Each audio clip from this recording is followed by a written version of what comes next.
Hey everyone, welcome to this talk on bioenergetic philosophy titled Klages, Reich and Peat Towards a Bioenergetic Philosophy.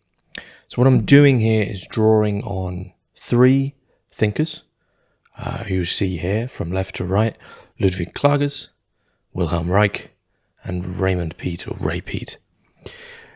Why I'm doing this is because the Ray Peat talk that I gave on the philosophy of Ray Peat was far more popular than I thought it would be. And so I asked around what another possible angle I could investigate regarding this notion of energy interacting with philosophy. What is another avenue that I could possibly look at? And the one that I've decided on really is trying to do quite a few things. It's trying to outline what a bioenergetic philosophy would be. We'll get to biocentrism in a minute, but the notion of biological energy in relation to the actual philosophy of that draws in a lot of terms.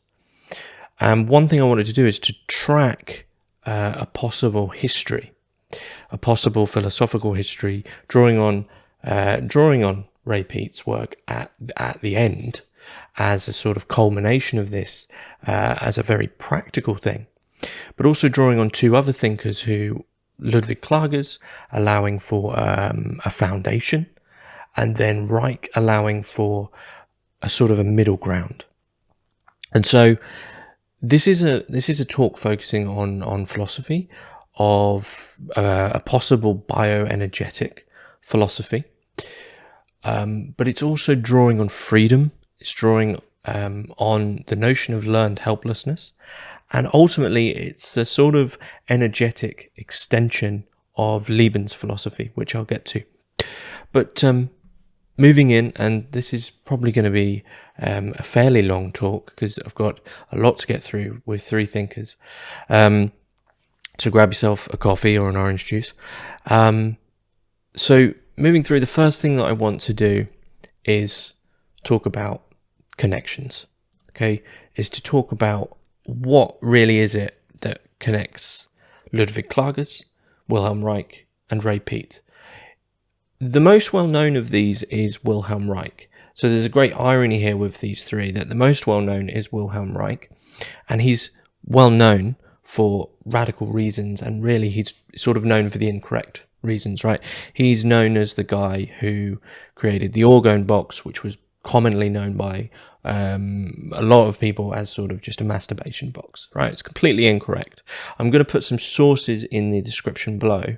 If after this you think I'm interested in one of these thinkers, I'll put some sources where you can begin to get a more in-depth understanding of their work. But this is drawing them all in together to try create, as I said, a bioenergetic philosophy. What I'll really be doing is using the philosophy of Klages, his language, he has very intuitive yet specific themes and abstract concepts which we can use going through to then apply. I think they're easily applied in a way to Reich and to Peat, and hopefully by the end we'll have a more of a structured look at something that can be used. One thing I will state is there's two big leaps which are basically paradoxes which I can't overcome between these thinkers. So one is that Klages is very critical of psychoanalysis. He tried to develop a characterology which was not using psychoanalysis at all, and of course Reich was firmly in the Freudian school, but I would argue that his movement from, and Peat argues this, and I'll perhaps draw in Peat now to maybe see how that the connection between Klages and Reich can be broached, is that Peat would say that Freud, in discovering the id, the ego, and the superego, roughly the id being our like absolutely animalistic drives, like if we suddenly gave over to the id, we would go be violent and we'd fuck everyone and just be absolutely like sort of rapturous and completely imbued with some sort of crazy energy. And we have the super ego on the other side of the trio, which is the father, the rules, the laws, like very stern, very strict, sort of in religious terms, it's like the Jehovah. And then the ego in the middle is trying to balance the two. The ego is what we bring into society very roughly. That's the thing that has to balance the two, so we can live amidst society. And Peat makes a very sort of, and this is in the talk he had with Danny Roddy on the origins of authoritarianism. He talks about how, well, when we look at Freud and Reich, Freud actually, this is Peat's reading, which I think is quite humorous, and it's actually very, very telling in terms of Peat's own philosophy, that he says, well, Freud eventually, he discovers these things, and to sort of perhaps defend his position and increase the popularity of psychoanalysis, Freud gives more leeway to the superego, whereas Reich says, well, the best stuff is in the id. We need to unleash that. And you do see a lot of that in Reichian work, this notion of a release of an energy which is there and has been repressed, has been armored. Whereas Peat would argue that in the strictly Freudian sense, Freud goes further into the superego and rules. Anyway, that's the first leap that is very difficult to broach, because Klages is very critical of psychoanalysis, and Reich was a psychoanalyst. But he changes enough that I think it can be changed, and when we get through the energy in the body, you'll see why. The bigger leap, in a way, is that Klages is coming from a tradition of polytheism, and arguably animism. Now, the animism, the animist elements of his work, the idea that the universe is completely alive, not so much that everything has a soul, but maybe there's little hints of that. But definitely, I would say he was a polytheist. I mean, but the big thing would be that he does have, within his writing, is a definite belief in something other. I don't want to say spiritual, and you'll see why when I get to that, but something other.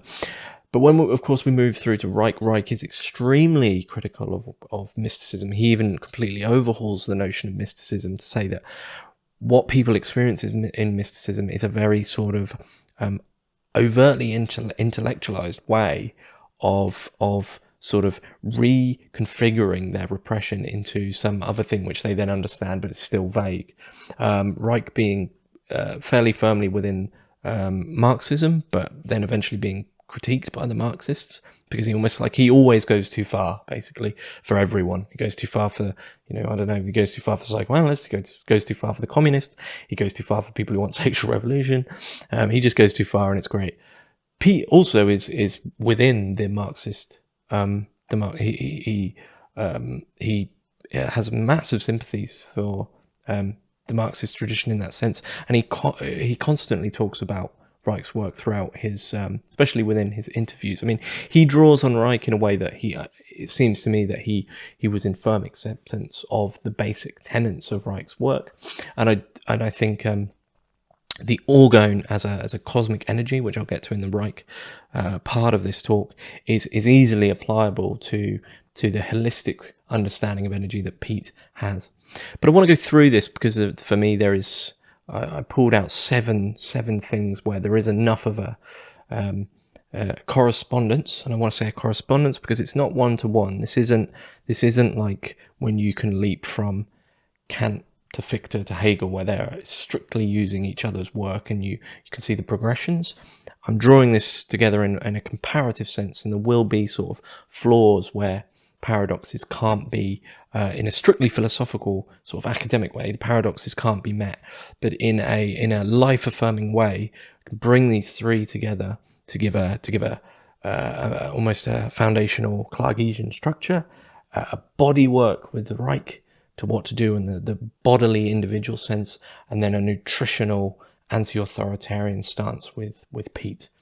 So the body for Klages is paired with what he calls the soul, but that's not the Christian soul. The soul is this life-affirming center of ourselves. The body and the soul for Klages are then split by Geist, but I'll get more into the specifics of this, but there's a split. For Reich, the body is commonly armored within the Western world, and I'll get to all these things. And then Peat, the body is a holistic thing where we're learning through perceiving. The intellect for Klages is the thing that splits. It's the thing that like grabs it and says, this needs to be boxed off. And then you get in all these sort of quandaries of having to deal with the thing you've boxed off, and you haven't just let it be. You haven't allowed it an intuitive investigation, a perceptive investigation. And so this thing becomes very constrained and repressed in the Klagesian sense.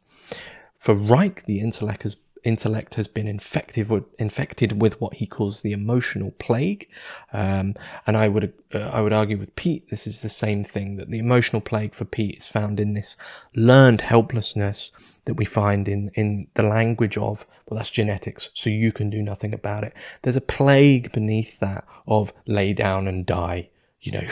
Oh, well, that's genetics, so just lay down and die. And of course, Peat is very against this. Life in general, for Klages, the universe is just cosmically alive. For Reich, the universe is organomically alive. The cosmic energy of the universe is the orgone energy. And for Peat, energy equals order. So the order of the universe is energy itself. I believe they are all really on the same wavelength when it comes to life. Authority for Klages, what he would understand as the phallus breaking through that cosmic energy, which was equal and life-affirming and erotic in the sense of eros, gets infected by this intellect once again, which sort of grabs and says, like, it grabs it and overanalyzes and rationalizes. These are slaves to Geist.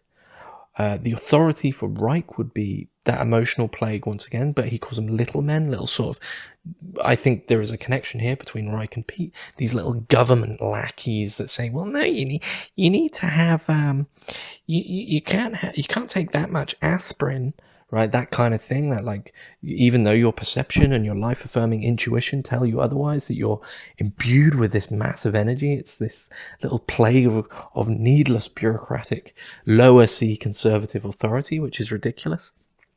The will for Klages is a regulation, but it's like an army, like a regiment. Like the will is regimented. It's not allowing. The will is the thing that says, right, I'm going over there. But what Klages would say, well, no, life is doing that, and your will is the thing that doesn't go with the energy, that doesn't go with the movement. For Reich, the will is the same thing, but in a more emphatically bodily sense. It's a repression of movement. Stand up straight, shoulders back, even though that over the years that's, I'll get to this, but it's forming something. And the will for Peat has become ideological, because in the will, the sense of direction, well, what is the notion of genetics and genes other than there already is a direction for your will and there's nothing you can do about it. So there's an ideology of the will for Peat. The image, which is probably the most difficult concept to grasp throughout this talk.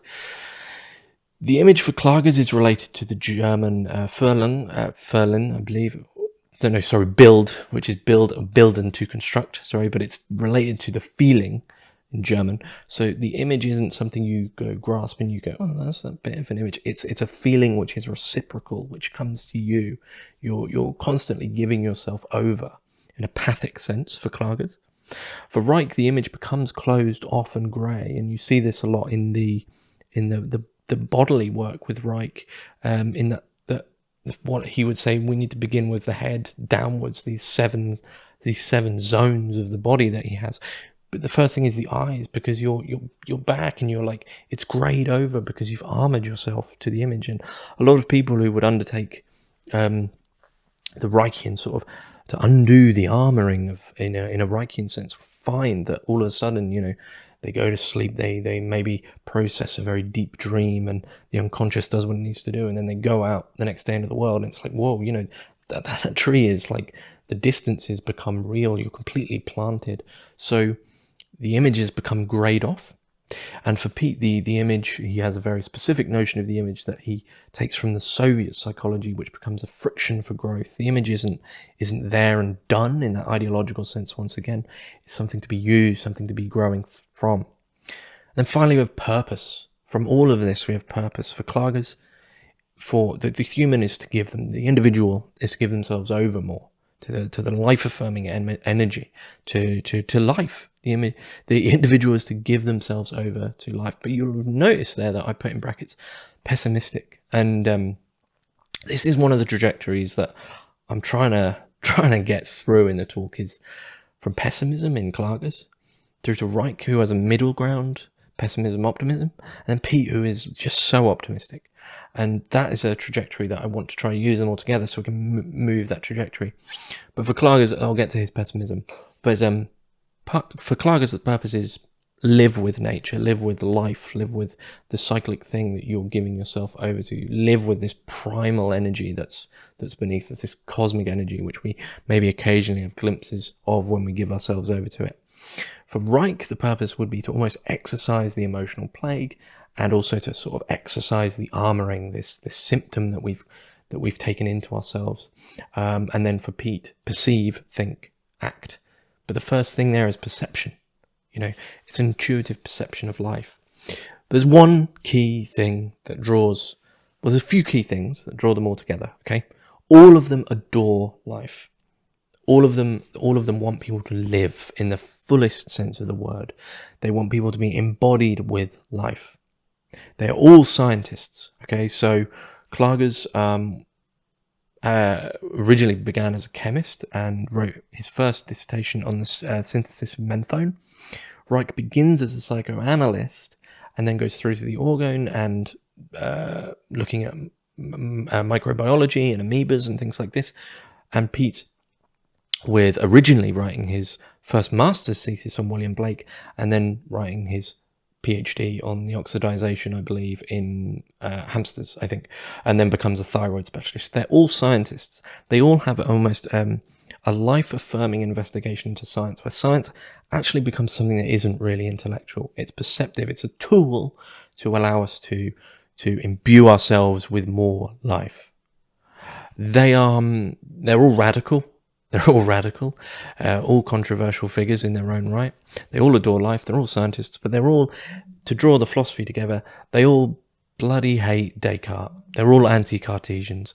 For each of them, in my opinion, and this is overt in all of their work, I believe, the mind-body split has done more damage in philosophy and how we think about ourselves, pretty much more than anything.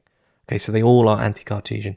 The mind-matter split, this idea of like, right, I'm going to retreat into my mind and I'm going to pick at the world. I'm going to investigate it in this like stupidly westernized contemporary rationalist sense, like you understand anything. But as when we get to Peat's work, when you take out the part first, the whole just flies off. The energy flies off. You're like, oh, I'm looking at this little part. My mind's doing this, and then there's matter here. My mind is apparently here, but my body's here. It makes no sense.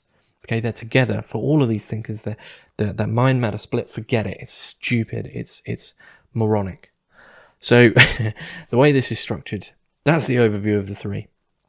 The way this is structured from here on out is I'll go through each thinker and then hopefully build, and you'll understand enough of the previous thinker's language that I can draw it in and you'll see where I'm making the connections. So we begin with Ludwig Klages. I'll move my camera up there. So, we begin with Ludwig Klages, and that's him there, looking very dapper. Philosopher, psychologist, graphologist, which for those who don't know is a scientific version of handwriting analysis. Poet, writer, lecturer, 2-time nominee for the Nobel Prize in Literature. 1901, he publishes his attempt at a synthesis of menthone. He's also within characterological psychology, along with Reich, and also Lebensphilosophy. So Lebensphilosophy, I think I would consider all of these thinkers in a way part of Lebensphilosophy. And the central theme really was that an understanding of life can only be apprehended by life itself and from within itself. There isn't this Platonic dualism where it's a mostly immanent thing where you get imbued by the energy, by the life itself. So Lebensphilosophy criticizes mechanistic and materialistic approaches to science and philosophy. And for those that know Peat's work, they'll be going, okay, I can see why you're beginning to draw this in. It has reference to vitalism and the German vitalist movement, but the relationship to biological vitalism is questionable. But if you bring in Klages, it gets a bit difficult. But anyway, it's a biocentric distinction between life-affirming and life-denying principles. Once again, Peat people will be going, okay. Biocentrism, from bios, life, and then center, is an ethical point of view that extends inherent value to all things. But I think the ethical point of view there is quite limited. So that is biocentrism, but for Klages, he draws biocentrism into an almost a centrism of biology that isn't strictly ethical. He would say, nature has its own life, the cycles have their own life, life is life. Like this whole idea of like segmenting ourselves in this fragmented and non-holistic sense away from life is just the gravest error. And there's no graver error than the mind matters segmentation. Like the idea that those are separate and that the energy that's in the mind is not in the matter of the body. Absolutely, absolutely ridiculous.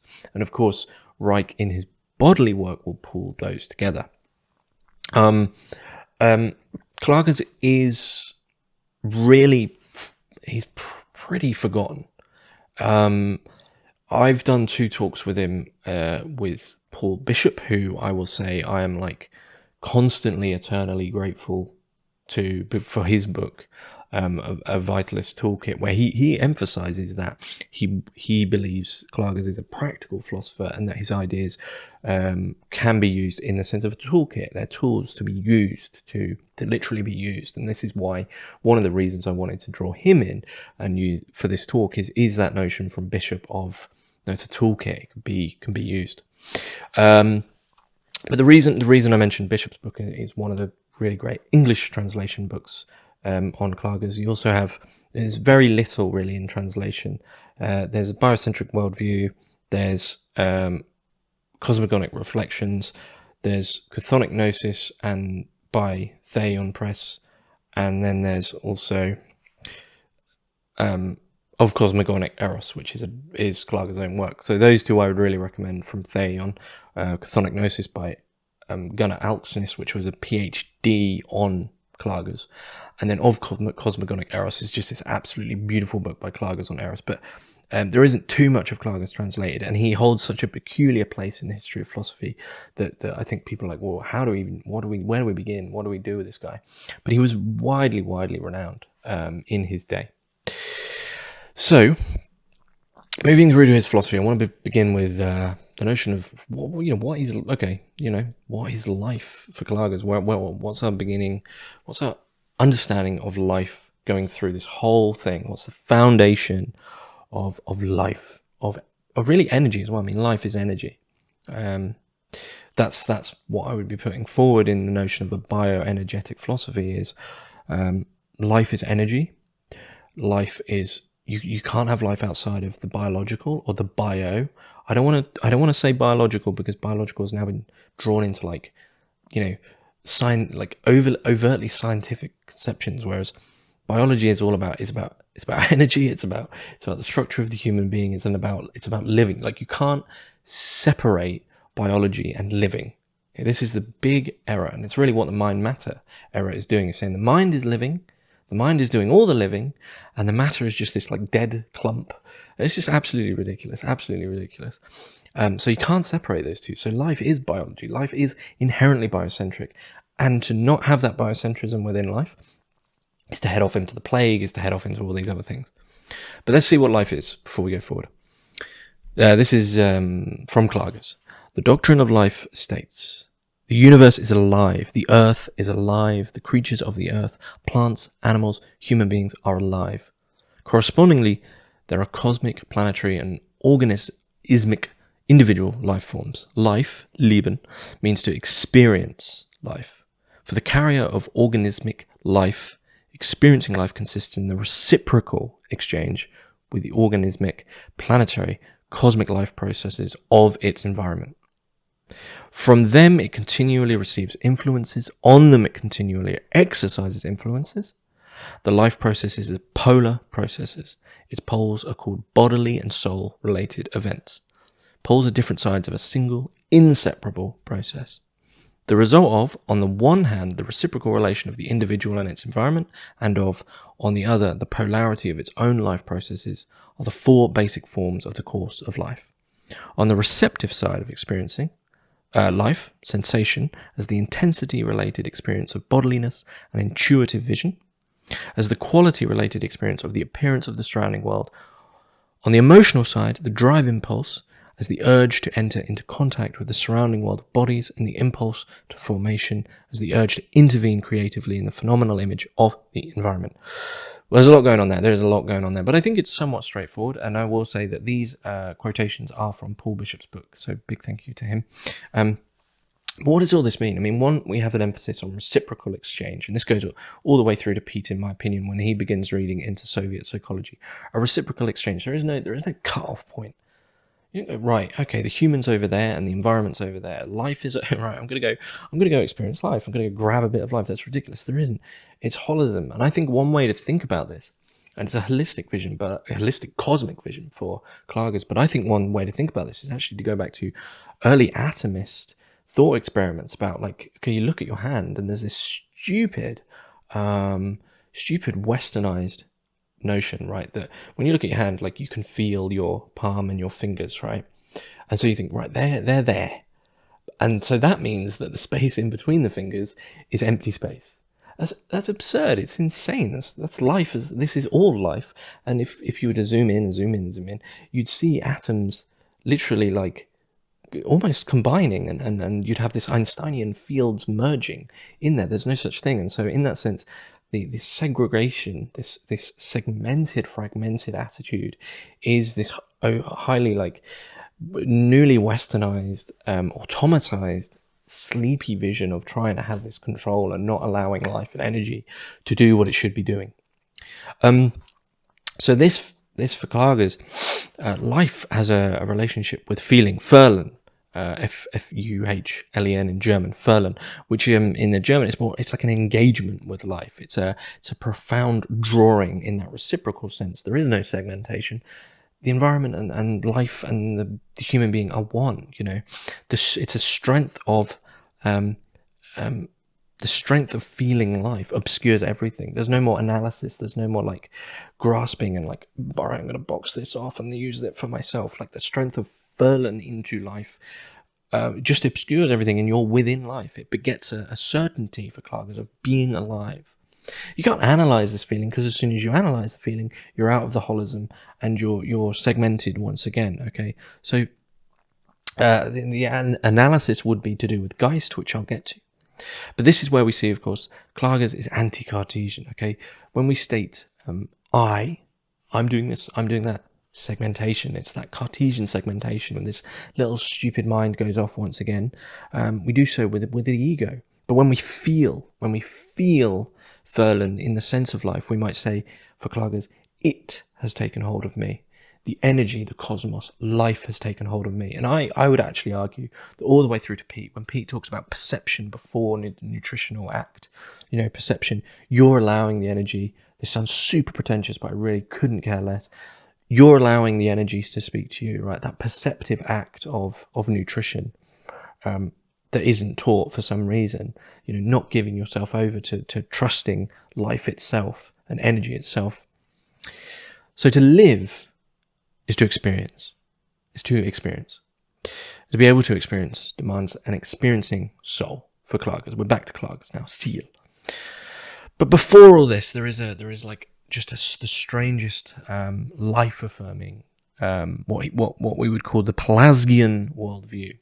So there's this trait in philosophy where I want to get all these philosophers in a room and tell them they're all being silly, because I do find it quite humorous. There's a trait in philosophy where there's like a competition to see who can go back the furthest. Okay, so Heidegger goes back to the pre-Socratics.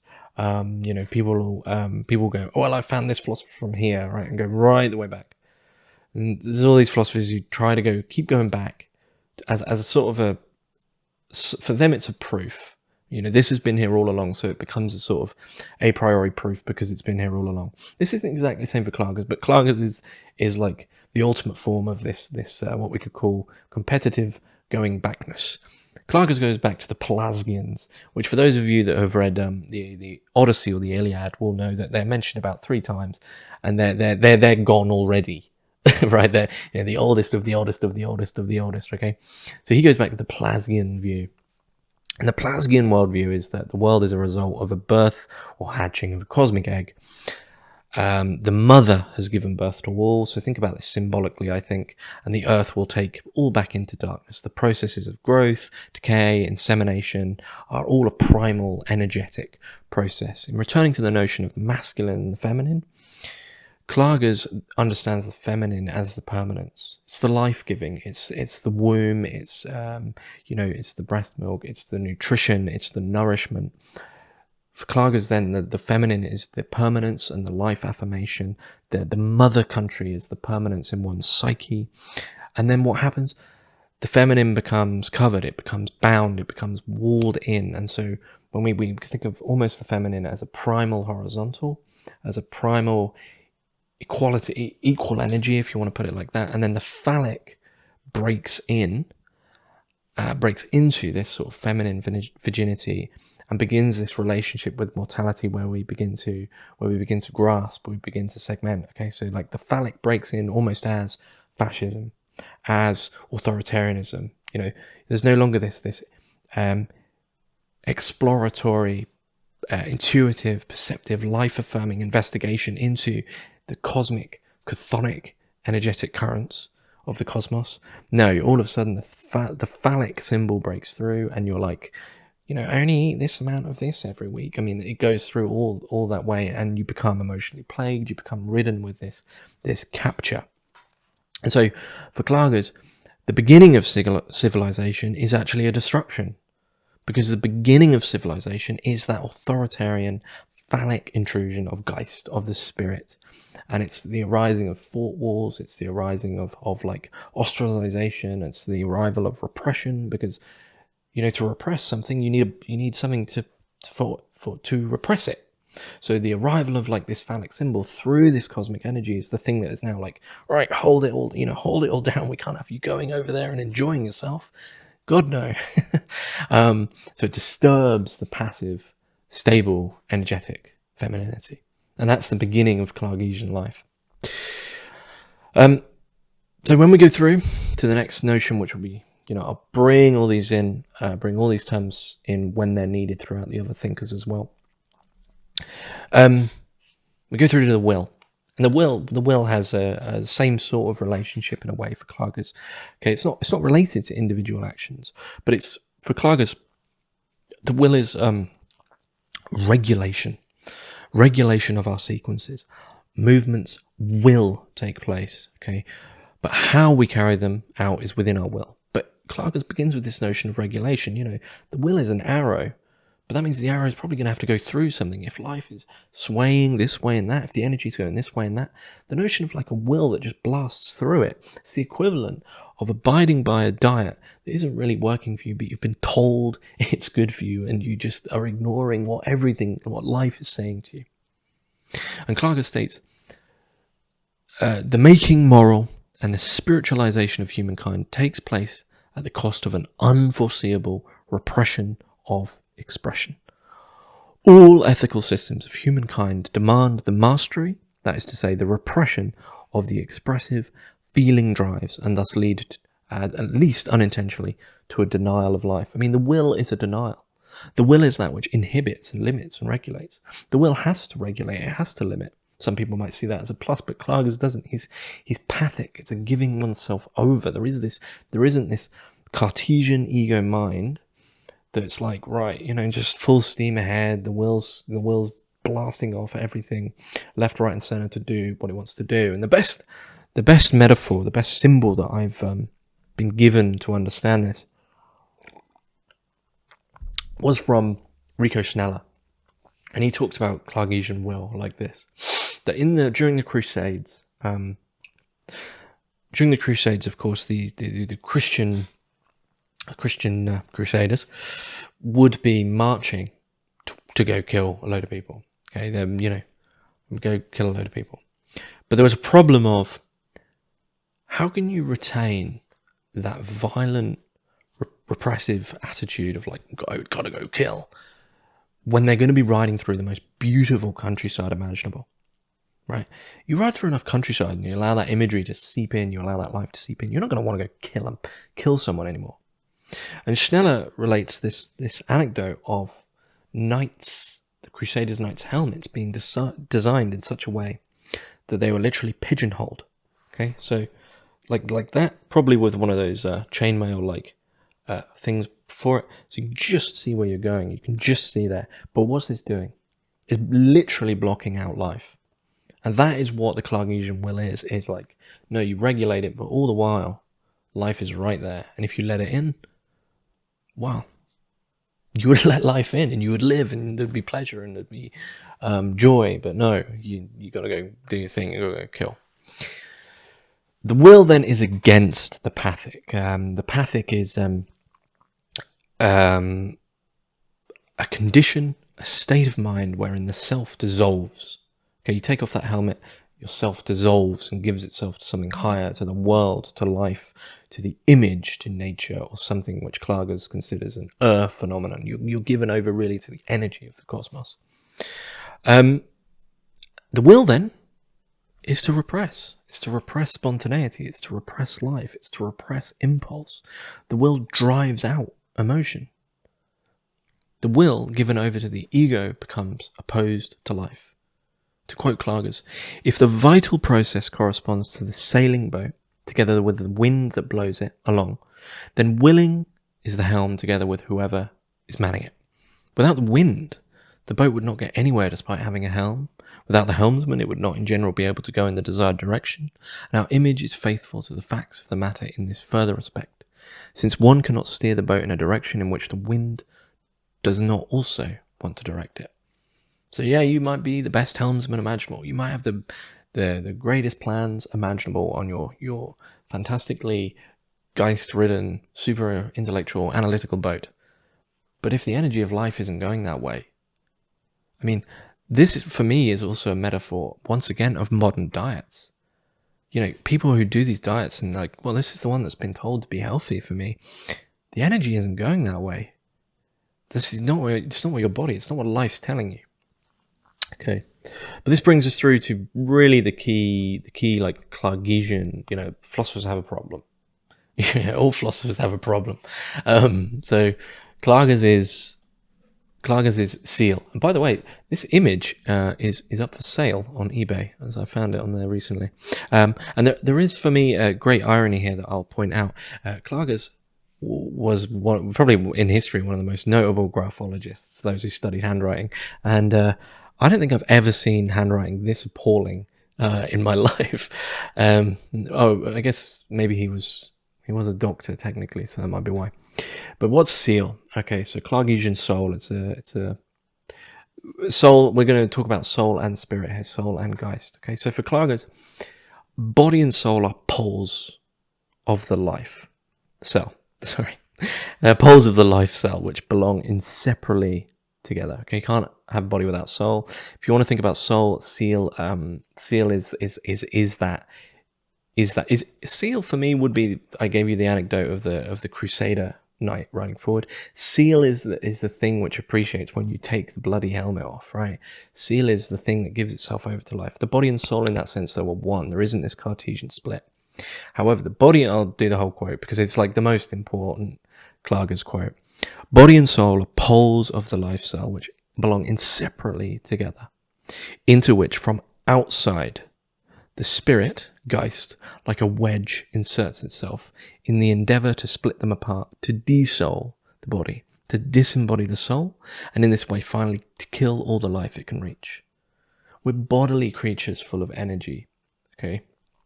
That needs to be immanent, imbued within the world, and something from outside, this Geist, okay? There is also Zeitgeist, the spirit of the times, okay? There is also Heiliger Geist, which is literally would be the Holy Spirit. All of these, every type of Geist Klages hates because he doesn't abide by that duality of there's something outside. He wants us to be here. He wants us to be in the energy that is of the cosmos now. So we're completely within it. So something that comes in from the outside is the Geist, and it tries to split this mind matter. You know, it's the thing that splits it, and then what does the mind do? It tries to like overanalyze and then tries to repair everything, even though the repair is because you are doing that rationalizing. You're not perceiving, you're not intuiting, you're not giving yourself over to life. Seal, the soul, is the transience of the body. Okay, it's that movement through life as that energetic creature. Okay, back to his understanding of life in general, that there is this the cosmos is filled with life. As souls, we are inescapably intertwined in what is essentially a fleeting reality. But as spirits, we are based literally outside this reality, unable even for the briefest moment to merge with it. So when we abide by that Geist that comes in to split the body and soul, well, we go away from the body, we're no longer here. We become immortal. This is why so many people now literally, I think, believe they're not going to die. It's because they're abiding by something which is outside of them. Oh, look at the little statistics there. Look at that. Like, you get caught up in the spirit and you're no longer with yourself. You're no longer with the energy of life. Okay. So Klages' central thesis is summed up in his major work, The Spirit as Adversary of the Soul. It's not translated. Okay. He is opposed to not just the spirit of the age, which is Zeitgeist, which there's a lot to be said about the spirit of our age. He's not just opposed to the spirit of the age. He's not just opposed to the spirit in a theological sense, another form of outside, or the spirit as Hegel, in the phenomenology of spirit, uses the term. But in the broadest possible sense, he does not like spirit because it allows this other place. And in that other place, we get away from life. Okay, Geist is the enemy. Spirit is the adversary. Or if you want to put it in terms that us modern Westerners can understand, mind is the opponent of psyche. On an individual level, the conflict between soul and Geist, soul and spirit, Seele and Geist, is between pathic feeling, intuition, perception, giving over, allowing life and allowing energy, and objectivizing intellect. That's the other path you can go down, where like you think you've got one up on energy and life. It's just ridiculous. So then we move through to the Klagesian image, which is one of, I would probably say, the most difficult of his terms to understand. So the Klagesian image, build, which is related to the German bilden, which is to construct. Okay, so it's not visual. Okay, you can symbolically think about it as an image. Once again, think back to that metaphor or the symbol of the horse and the rider taking off the helmet. What is that that's suddenly coming in? It's the life energy, it's life, it's Leben, and it's more than just, I can just see trees, right? There's something there. And for Klages, this image is a formative power. I would almost call it a formative nutrition. You're ingesting it. So he says, in the sensation, the image of the world grips, it lures, seduces, enraptures, overpowers. In judgment, which is once again that objectivizing intellect, the comprehending spirit seizes hold of it, reifies it, and locks it up in the vault of experience. So once again, that's the phallic coming through into that maternal, into the feminine. That's my image. No, you haven't. You don't get to control energy. You don't get to control the cosmos. And seizes it, and it's like, it's mine. It's just absolutely absurd. And then he says, every presence of a fellow human being has a specifically transforming effect on the character of another human being. So, we're images. We are these constructions that give over our energy to everyone else in this way. Whereas the spirit is working in the logical, dead realm of logical concepts and grasping and controlling and repressing. The soul is receptive to the reality of images, of building, of formation. And this is one of the many significant differences for Klages between spirit and soul. And he says, the image that falls into the senses, it and nothing else is the sense of the world. Now, I needed to find a way, and it was right there for me to undertake the first transition between thinkers, between Klages and Reich. And two quotes do this for me fantastically. Just as in the same way, however, that the living body is so much more a system of movement than a bodily shape in space, so we can most precisely call the life that invests it with a soul and never-resting process. The bodily expression of every condition of the soul is such that it, for its parts, can elicit this condition again. And this is the key. If certain changes in posture of every person express a change in the state of his or her soul, that life-affirming authenticity within, so the distinguishing particularity of the posture expresses the individual character, which is why it is not difficult to read from the face such qualities as courage or timidity, greed or generosity, softness or hardness, on the condition that the gaze has sufficiently attuned itself to pay attention to the soul at all. After all, no one really doubts that the way in which a human moves cannot be mistaken for that of anyone else. And so we move through to one Dr. Wilhelm Reich. Wilhelm Reich, there on the left, looking dishevelled as usual, in his lab coat, so that would have been somewhat a bit later in his life. He is a doctor of medicine, a psychoanalyst under Freud. He, for a long time, is really, absolutely almost like a classical Freudian, completely with him.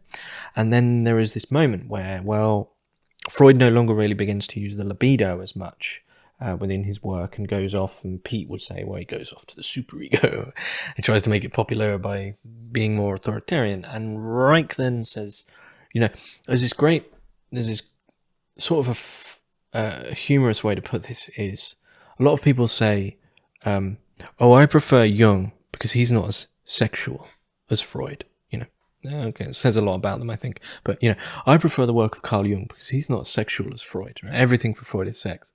Which Reichians would probably say, I prefer Reich because he's more sexual than Freud. Reich takes Freud at his word with the libido and says, we are horny creatures. We just can't stop. And so Reich, he coins the phrase the sexual revolution, according to some historians, but I will get to that because there's a huge error there. Not that he probably did coin the phrase, but the sexual revolution we got is not the one Reich wanted. He definitely coined the term orgone energy, which comes from orgasm and organism, for the notion, that's his notion of life energy. 6 tons of Reich's books, journals, papers, and some orgone generators, they were hacked away with axes, but 6 tons of his books were burnt in a public incinerator, so by the FDA. One of the few public book burnings ever in American history. I think there's one other. My interviewer James Strick goes over this in depth. And he discovered character armor, Charakterpanzer, which are repetitive patterns of behavior, speech and body posture that serve as defense mechanisms. Okay. I would say for anyone who still has that, isn't Reich the insane guy who was very paranoid and created these boxes where you think if you masturbate you get rid of cancer. Anyone who wants just to spend 2 hours to dispel that basically in a 2-hour stint, go watch my interview with James Strick, who wrote a book called Wilhelm Reich, Biologist. Strick is a tenured microbiologist who investigates the claims, and Reich never claimed it would cure cancer. He claims a few things about cancer from literal scientific investigations in his book, The Cancer Biopathy. But basically, I would say now, someone who's read the majority of Reich's works, read a lot of secondary, and a couple of biographies. This is just ways to shame a guy who was really way ahead of the curve, who was really trying to heal people. He was trying to remove learned helplessness. He was trying to allow people to heal themselves, which is basically the heresy of our day, is giving people the tools to help themselves. That is the heresy of the day. To actually allow people to live and be in the energy of life, that is the heresy of today. So I'm not covering the psychoanalysis of Reich. I want to focus on the body, moving from Klages. So these, and you have to apologize the quality of these images because I couldn't find a digital copy of the book, this is a book called Man in the Trap by Ellsworth F. Baker. And for those that are really interested in literally how bodily armoring literally affects itself on multiple different bodily types, what are called character types, it's just the go-to book for that. And also for anyone who's interested in how the birth of children and infants, what we do to them during the birth process, leave them on their own, wrapping them up tightly, not allowing their eyes to develop properly, what effect that has psychologically down the road. This is just an amazing book. But we'll begin with armoring, okay? So Reich loved to look at life itself, in my opinion, and he loved to look at, I guess you call them, he loved to look at biology, right? In this case, an amoeba, right? He's really saying it's like a strange scientific appropriation of the Hermetic principle of as above, so below. He's saying, well, when we look at life, these same things will be everywhere. Like this, the way that life itself works isn't going to really be different because that same energy is throughout all things, which I will get to.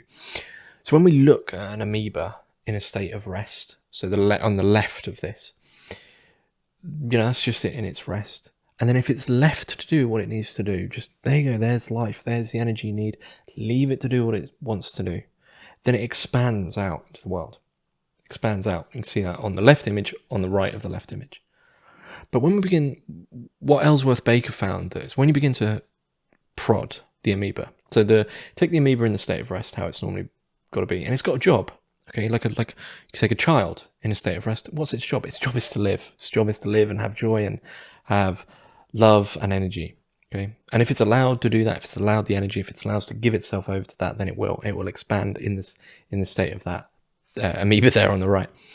But what Ellsworth Baker found is if you prod it a few times, just a few, it'll go into the state of contraction, which is like, what was that? And it will very, very slowly then expand again, but very, very slowly. It develops very quickly a hesitancy because it's been prodded. But if you prod it enough times, it just contracts and represses the energy. And we can begin to basically to understand armoring. For me, this is the best metaphor of armoring because you just symbolically begin to expand this out. And what do you have? Reich would say, well, take a child in the formative years, in those plastic years where things have a real long-lasting effect on them. Imagine a child and one of their parents hits them over the back of the head, right? This is still a very common thing. It certainly was when I was in school, but this whole thing, you go on a field trip and you'd be like looking up, right? Keep your eyes down, right? And there's practical reasons for this, but most of the time there isn't. And often it would be like slap on the back of the head and you keep your eyes down, eyes down. And eventually, what you might find is people are like that, right? And there's tension now in the neck and in I guess your trapezoid and back of your neck and even up at the top of your head. There's you're now holding something because much like the amoeba, if it just happened a few times, you're like, oh yeah, okay. There's practical reasons for it. And you might be a bit nervous about it. But eventually, you just shrink, you repress. And the thing is, anyone who studies energy, and we'll go through when we talk about Ray Peat, when he says energy and structure are interconnected on every level, well, the energy and the structure are now interconnected, but the structure has become a armored repression. The energy just doesn't go away, right? The energy that's happening there, that would have been there, would have been the expansive energy of looking around, like the amoeba here in this state of expansion, now becomes a repression. And so, a metaphor for the armor is muscle spasms, reduced motility, postural misalignments, and character attitude that basically the person has developed to protect themselves against the emergence of unpleasant or unacceptable feelings, sensations, emotions, or experience. So the main function of this, like most of psychology, it has a logic. Okay, if you're a kid and you're getting hit over the back of the head, the logic is, I don't want to bloody get hit, right? There is a logic to that. But it's to protect against emotions like wrath, fear, and very commonly sexual arousal. What this rigidity and stiffness, and go look around at how people are walking, how people are moving, and you see people leaning forward, head back. Also notice that when you pass other people, there's tension, two planets passing. What this is called is character armor. Okay, so you have the character of the person is now armored, right? They're not allowing life to enter. They're not allowing to give themselves over to life. They have an armoring. I would possibly even draw in, even at this point, when we think back to Geist from Klages, we might call it bodily Geist. Okay, it's something that has come to try split the body and in a way the mind. Okay, there's a logic behind a muscular holding, which absolutely has its logic, but it's no longer beneficial outside of the circumstances. And what this causes is rigidity and inadequate social interaction and deadness. We see it everywhere, just this deadness. And the conscious control no longer has to actively fight off certain impulses or desires once the armor is in place. It's I'll go back to children because it's the period where the formation is happening is like, if a child is told time and time again to not run, or not do a certain thing, or not cry is a classic one, or not yell, eventually it's like the logic enters and says, no, you shouldn't do that. And so now it's held. The armor is now there. The armor is literally now, literally in the flesh, is now there. So you don't have to worry about that response anymore, because the response has been armored. Okay. You don't have to actively fight off the life energy trying to come in and be like, yeah, you can be emotional, go cry, go scream. No, don't be a human being, right? And even if psychological defenses are typically tenacious, they occasionally lapse, become overwhelmed, but armor is typically always on. It's difficult to sort of just randomly break through it. So around this idea of armor, Reich centered his thoughts on resistance to normal psychoanalytical techniques. Okay, so one of the problems he has with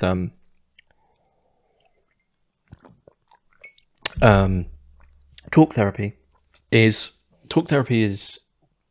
I think really he would have been a pretty even mix. But talk therapy and talking and language, right, is primarily on a conscious level. You know what you're going to say. And you can go, well, actually, I'll just, when you're talking to the counselor or the therapist or the psychoanalyst, or you're talking to Reich, I'll just tweak that a bit, because I don't really like how that's going to show who I am, or whatever it might be. So there's a conscious problem happening with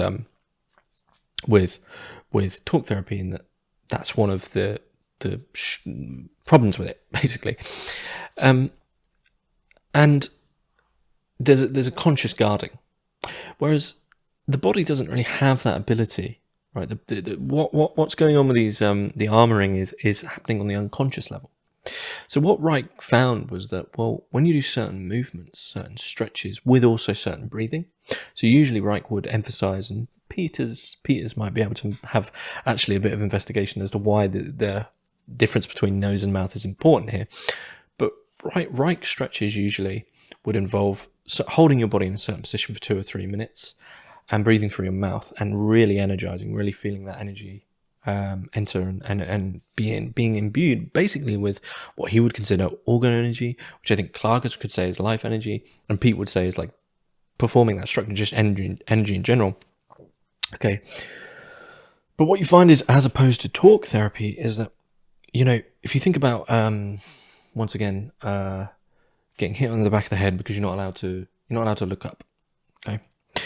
Well, what is looking up? I mean, this is a very, very rough and ready way to appreciate this. But what is looking up when you're a child? It's exploration. It's like an investigation into life. It's stretching out. Okay. It's grasping, and there's a lot of grasping exercises in Reich, because basically so many people have been told but yeah, don't reach out into life. Just stay in line and be a behaviorist and be a good cube. Go work in your office cube, right? There's a lot of that. That's why a lot of people have cold hands and feet. But if you think about being hit on the back of the head again, right? So eventually you're eyes down, neck down. That movement that was outwards was meant to be exploration. It was meant to be joy. It was meant to really be an affirmation of life. So the counter to that has been life denying. So you're slowly being denied this exploration and a flow of energy. All the energy is now going into withholding an armor. But the armor then, literally the physical armor, I do mean that literally, the physical armoring within, your neck, your shoulders, and your upper back at that point, is mirrored with the psychological things that you wanted to do originally. So what you find is, if you do the right exercises and energize that point, you might suddenly go I feel way less anxious about exploring the world, exploring life, exploring energy. And the point would be, and in a way, the beauty of Reichian therapy and Reichian stuff is, once again, if you don't agree with the Cartesian split between mind and matter, and they are together, we can do stuff with the body, which then on its own terms goes, all right, let's sort this out. You have all this rigidity, which is just all this energy, that all the energy is now just being used to keep yourself rigid after the time when it was needed. And what would usually happen is you do the exercises, you feel some release, but then often when you go to bed and go to sleep, the unconscious is like, whoa, you know, we just unlocked something, we just unclicked a thing here, and we need to, like, the energy then comes through, and the unconscious sorts with it yourself. So there's a great quote from Jack Willis where he says, like, your unconscious is going to change you whether you like it or not. So that's the difference between the Reichian approach and the usual talk therapy approach. Is like, if you work with a body and you refuse the Cartesian split, then you haven't really got a say in whether or not you change when you do the certain bodily movements. Okay, so it's believed that a person displaying a character defense and anxiety is they're just low when armor is in fully effect. The person is like dead and grey and slumped, and like you see this with people where you feel like you can't really get through to them, like they're not there, and it's just you have armor in your eyes and everywhere. You see it a lot in people's lips as well. They as people get very like like they have to really defend against life, their lips literally begin to like turn inwards and they become just less full, and there's no the blood. Okay, if we're going through to Ray Peat and the idea of respiration, the idea of keeping your temperature up, the idea of the three basic tenets of a Peatian focused nutrition are in relation to life, which is head towards the light, head towards the heat, head towards respiration. That is how evolution began. Well, what is armoring doing? It's shutting down respiration. Not literally, you're not going to not be able to breathe, but some people might find that. Some people might find that, I don't know, they grew up somewhere where they didn't feel that they could, take a full breath in. And then eventually that armoring is going to be there. And same with if you can't fully move, the respiration, the energy is not going to get around your body. So what armoring is doing is armoring is a bodily Geist, a bodily spirit from, it's some notion of outside, which apparently has to come in and control things, which when released, allows the life that was already there and allows the appropriation. Once again, back to that crusader metaphor, the taking off of the knight's helmet is like the metaphor for taking off a piece of armoring. Whoa, there's the world. Bloody hell, where's that been? But of course, de-armoring might be viewed as a transitory state that results in like an anxiety defense. But in the bodywork, and I will say this to people because there's a couple of books. I mean, there's Jack Willis's book. I'm not as big on recommending it because it's like the equivalent of I don't know. It's like the artillery barrage of bodywork, and it can be way too much. You can basically you can release too much of this stuff at once. I'd recommend once again Devraj Sandberg's first book, Bioenergetics, which is like take your time, release it as you need to, but you will really notice a difference with releasing armoring. But this brings us through to another, the stuff that we'd have heard about with Reich, basically, which is orgasms and fucking and orgastic potency. So the next thing with Reich is, when we talk about that releasing, well, what does he consider that energy to be? What might be his name for it, and why, even though we might feel we have energy, what might be the differences between the energy that we have and the energy that is there? Okay, so Reich would say the capacity to surrender, very key term, which I'll come back to, the capacity to surrender to the flow of biological energy, free of any inhibitions, the capacity to discharge completely the dammed up sexual excitation through involuntary pleasurable convulsions of the body. And that's from the function of the orgasm. Okay. Now, the reason I focus on the word surrender there is when we go back to Klages, what is his point about life energy? You can't grab it. In grabbing it, what are you doing? You're doing the same thing that armoring is doing. Okay. And so when he says surrender to the flow of life energy, it's almost an oxymoron, because life energy can only be surrendered to. You don't get to own life energy, right? So I noted here that Klages says, and this is in Of Cosmogonic Eros, he says, what transports us? The life. And what is transported? The I. Okay, now why is this so important, especially for orgastic potency? And I'll try explain the difference between orgastic potency and orgasm.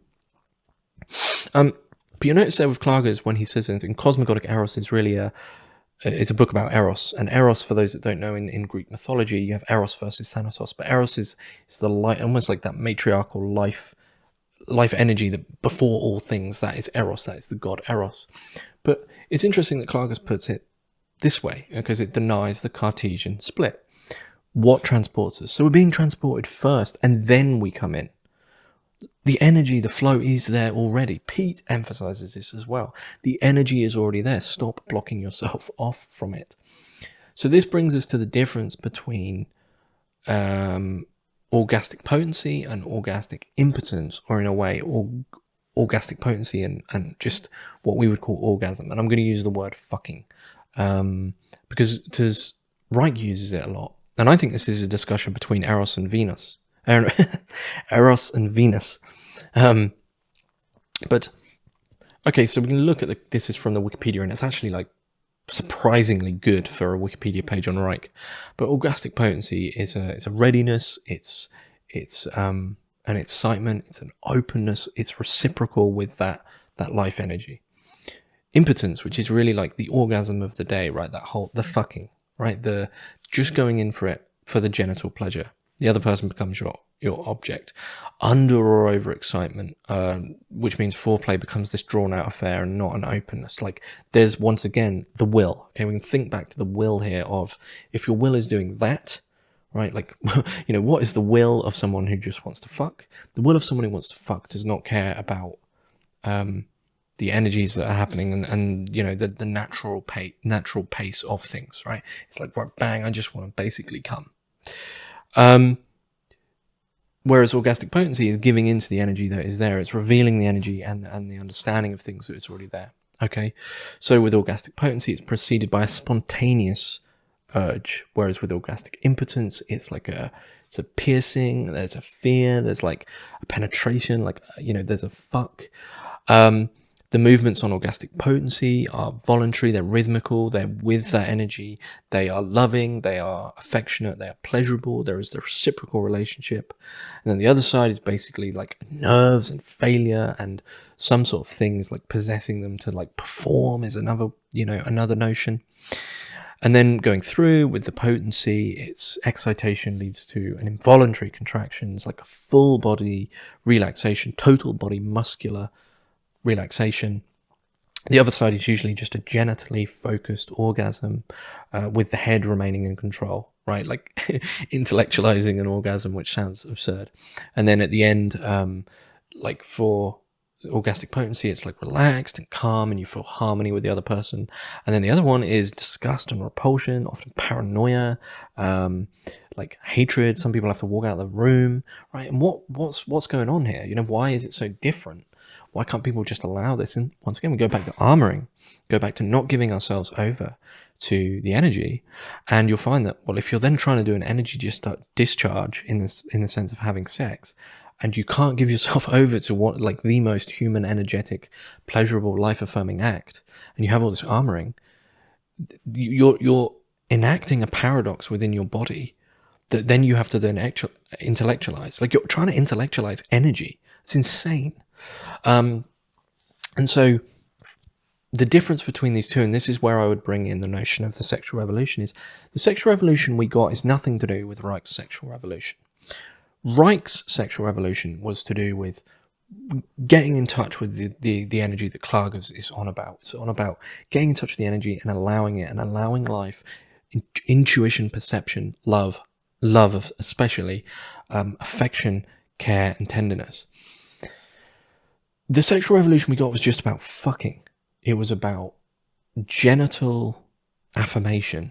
It was about, we could, you know, this whole thing I've been talking about segregating things and saying, right, I am, you know, what is your, what is your sexuality? Right, it's this tiny box. And then when that box doesn't really quite meet the definition, the box gets tighter and tighter and tighter and tighter, right? Until eventually you have like the exact representation of your sexuality. And then you're just kept in this little box that you've created. And the sexual revolution that we got is just full of literally names.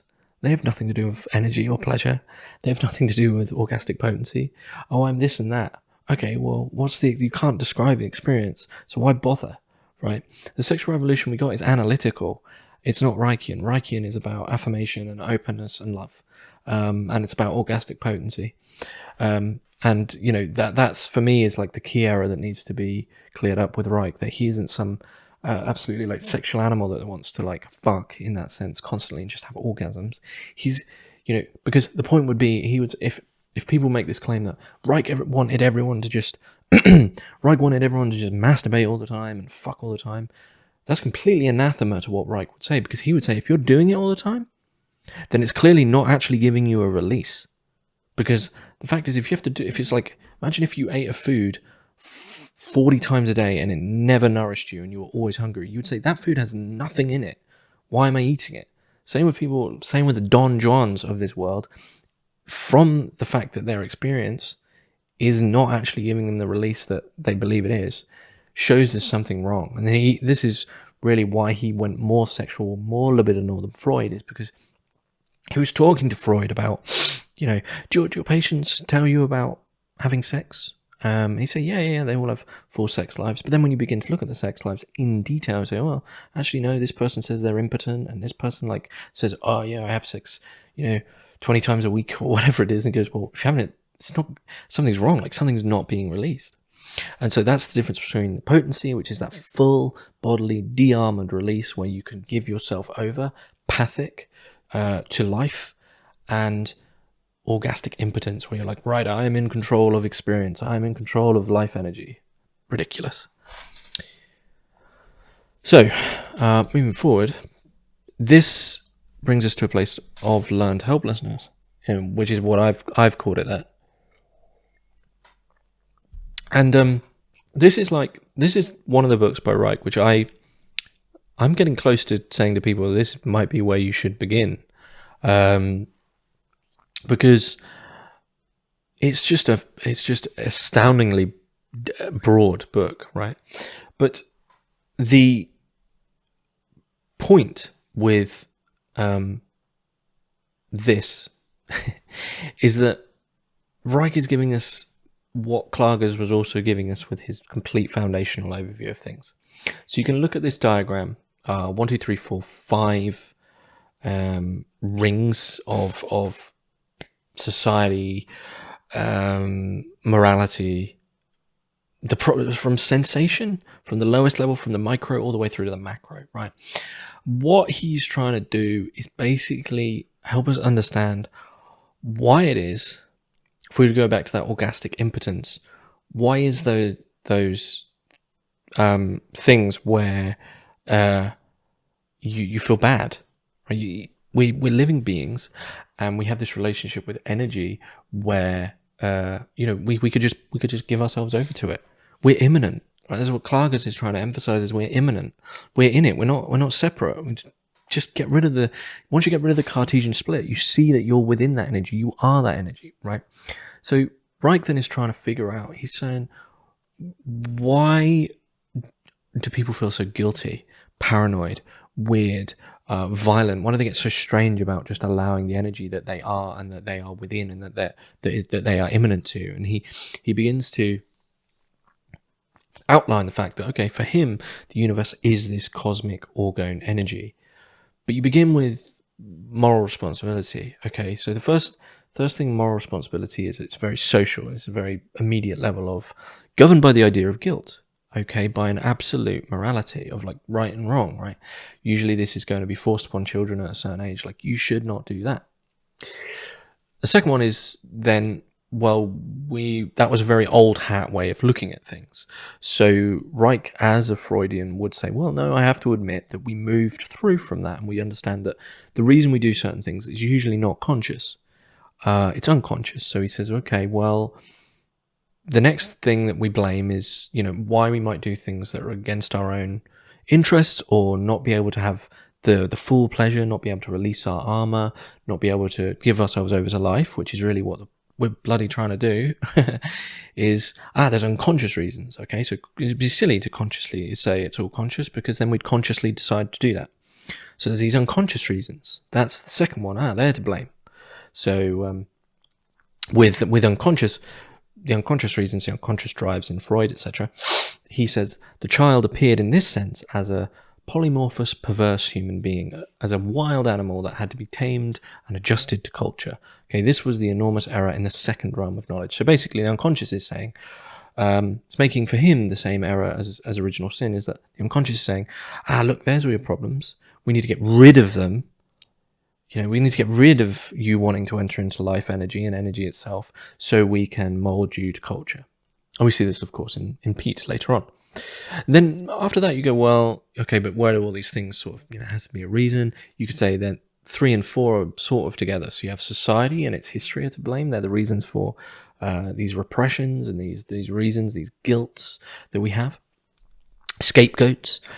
And then biology is a reason. So people will say, okay, well, that person has a problem. You know what? It's genetics. It's heritage. Forget it. We can't do anything about it. Yeah. And then, but each of these is nestled inside the other. You'll see, the conscious moral decisions we made are, of course, underneath or within unconscious decisions, but then the unconscious decisions are often imbued into us through our childhood, through society. But then, of course, biology is an element. But then he says, well, there's something above that. And what for him, the absolute, I'll quote him, he says, religion, with its metaphysical error of absolute guilt, dominated the broadest, the cosmic realm. From there, it infiltrated the subordinate realms of biological, social, moral, and its with its errors of absolute and inherited guilt. So what for Reich, absolute guilt, original sin does is go, you know what, no, we're not within any of these things. We're with outside of them. It contains the entirety of life, so you can never escape it. Okay, so this learned helplessness is then taught in that sense of like, there's always something to blame and you can't escape it. You're not, you always have this like little bit of guilt and learned helplessness that you shouldn't be giving yourself over to energy and life and love and affirmation. Okay. And to quote Reich, he says, the ability to think in itself must have astounded them.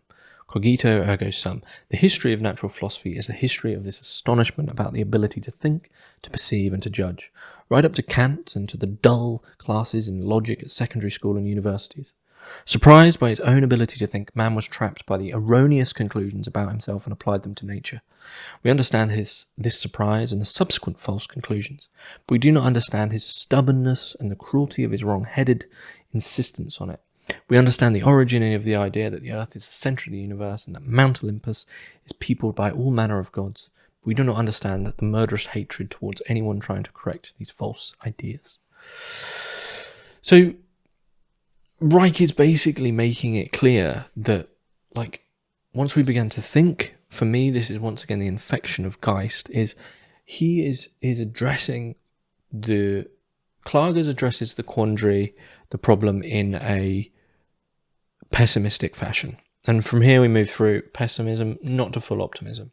But Klages would say Geist has come in, this intellectualizing body-soul, body-life split has come in and split us. And now we over-intellectualize, we rationalize, and we segment and fragment. He would say, you can't go back. That's what Klages would say. I would then bring this through to Reich and say that he is finding a way to do that through this openness of the body, through the de-armoring, through the understanding of the learned helplessness here with the diagram of the human realms. He's understanding how we can begin to see our position. But Reich would say that with a lot of this happening once again in our childhood, he's like midway between optimism and pessimism. So you can do a lot of work to really open yourself and begin to take off that literal armor. But sometimes you can't go the whole hog, unfortunately. But this does bring us through, that's two different approaches to that quandary. And I do think that each of these really would be seen by Klages, I think, as different formations of Geist coming in. And we see at the end of it is, no, there's just objective energy at the end of it, which, if it's released, is completely fine. It's fine. It's fine to feel energetic. Why is that so terrifying to people? Which brings us through to another little notion by. I'll put my camera beneath. You're a little man, a common man. I like that sketch. It's from Listen Little Man. If you want an explosion of a book, Reich's Listen Little Man is great. But emotional plague is something that needs to be addressed before we get to Reich, before we get to Peat, because this is where he addresses Reich more emphatically. So the term emotional plague has no defamatory connotation. It does not refer to conscious malice, moral or biological degeneration, immorality, etc.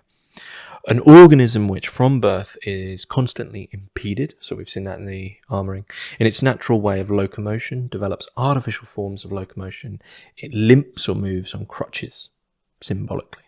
Similarly, an individual moves through life by the means of the emotional plague if, from birth, his natural, self-regulatory life manifestations have been suppressed. The individual afflicted with the emotional plague limps, characterologically speaking. An orgastically potent individual, essentially free of the emotional plague, will not develop anxiety, but on the contrary, vivid interest when a physician discusses, say, the dynamics of natural life processes. We see this. This is what Pete is on about all the time. Don't be worried. Investigate it yourself. You're allowed to do that. Get rid of that stupid learned helplessness. I think emotional plague can be synonymous with learned helplessness. The individual suffering from the emotional plague, on the other hand, will become restless or angry when the mechanisms of the emotional plague are discussed. Not every orgastic impotence leads to the emotional plague, but everyone afflicted with it is either lastingly impotent or gastically, or becomes so shortly before the attack. This makes it possible easily to distinguish plague reactions from rational reactions. The emotional plague is driven by an intolerance of spontaneous life, emotions and pleasure. So the emotional plague is driven by an intolerance, okay, to life, emotions and pleasure, okay. Someone wants to destroy or stifle. Why? Because they are armoured. Okay, Reich says this about Christ. Reich says Christ is the ultimate unarmoured individual, and that's why we had to kill him. We can't stand, armoured individuals cannot stand seeing unarmoured individuals. We can't stand seeing people full of life. You know, what do we do in the West when we see someone who's smiling a lot? At least this is common where I'm from. Maybe Norfolk's just a miserable place. But what do we do when we see someone who's palpably happy? We say, you know, why are you so happy? We don't say that when someone's sad. We don't say that when someone's dead and grey. Why are you so dead and grey? We say, why are you so happy? What have you? Another one. What have you got to smile about? There's a hostility to being unarmored, to allowing that energy, to having this vital relationship with cosmic energy and life, which is just completely on the surface. And this is what little men are. Little men, common men are. You know, I put it in the table right at the start that for Pete, little men and common men are those little government lackeys that are like, I'm going to make a little bureaucratic rule so you can't have pleasure and fun and life, and you know, like the little men are the people who say you can't drink raw milk, right? Or you shouldn't do, you know, however much aspirin or whatever. The little men, last man, little men, end of time, Geist-ridden shit of absolute armored patheticness, of the only control you have in your life is this tiny little armored bubble you've made, and you have to hang on to that for dear life, because being unarmored, working on yourself, opening to energy is admittedly at first terrifying because you've never had it. So people want to destroy because they're armored. They don't like seeing people have fun, be happy, be energized. Okay, unfulfilled longings that can't be actualized because they're probably too scared or too repressed. They turn into anxiety, and they turn into the emotional plague. And this for Reich is what we see in the mass psychology of fascism, of unfulfilled longings. There's a massive correlation between fascism and latent homosexuality. Unfulfilled longings turning to an anxiety, and turns into like just destroy it, burn it all. You know, you become a little fascist because you're so anxious about seeing what's there, releasing what might be there in the emotional sense. So the emotional plague is a defense. You know, Reich's work does adhere to the same psychological understanding of like there is a logic, but the logic is destroying life. The logic is life denying. Okay.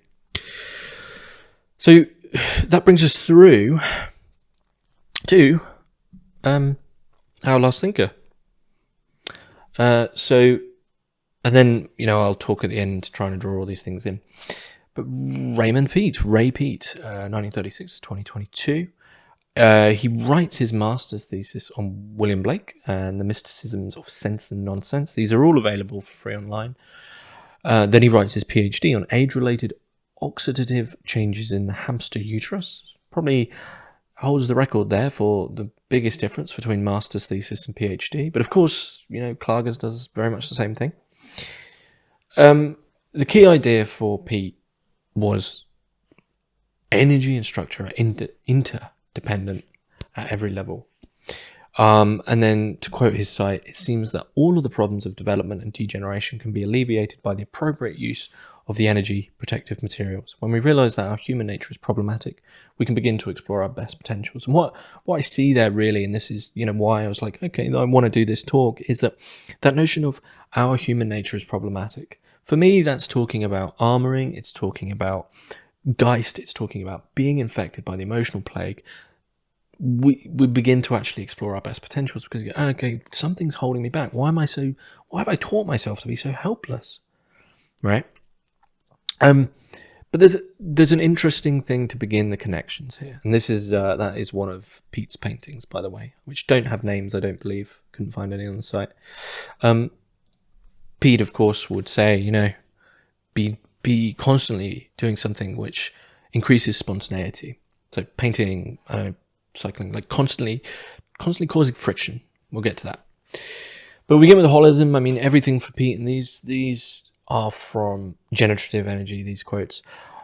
Holism or holistic philosophy, and those who've watched my other talk, this is very much some of the same material, but the holism is that you can't take a part of life. You can't take a part and go, right, that's mine. And we can see why now that is such a destructive thing to do, because when we understand, beginning from a Reichian sense, right, interconnecting Reich and Peat, okay, this is sort of my own understanding of this. Beginning Reich says energy in an important sense is prior to information, and especially in the context of biology. So for Reich, energy in an important sense is prior to information. Okay, so we see that in armoring, right? We see this with children, once again, right? Children are a bundle of energy running around, doing what children do, being children. The energy's there. Then what happens? The information comes in. No, don't do that, put that away. Wrap the baby in, no, the baby wants to fling its arms out, and what babies are actually doing at that point is trying to explore the world. No, wrap it up, we can't have that. So the energy is there. You're an energetic life form, right?